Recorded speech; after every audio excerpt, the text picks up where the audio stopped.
اسی کی عبادت کرو اور اس کی تمام تر صفات کے ساتھ اس پر ایمان لاؤ۔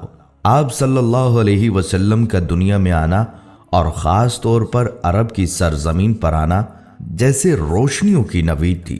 جو انقلاب عظیم آپ صلی اللہ علیہ وسلم نے دنیا میں برپا کیا، وہ اس سے قبل نہ کبھی کسی آنکھ نے دیکھا اور نہ کبھی کسی کان نے سنا۔ کہانی شروع ہوتی ہے جب سرزمین عرب میں ہر طرف ظلم و ستم، جبر و تشدد اور وحشت و بربریت نے ڈیرے ڈال رکھے تھے۔ کفر اور ظلم و جہالت کی تاریکی نے عالم انسانیت کو چاروں طرف سے گھیر رکھا تھا۔ عرب کی حالت دنیا کے دوسرے خطوں سے زیادہ دگرگوں تھی۔ جہالت اور نفس پرستی کی وجہ سے ان کی اخلاقی حالت انتہائی خراب تھی۔ شراب نوشی، عورتوں کا عریاں رقص، لڑکیوں کو زندہ دفن کر دینا،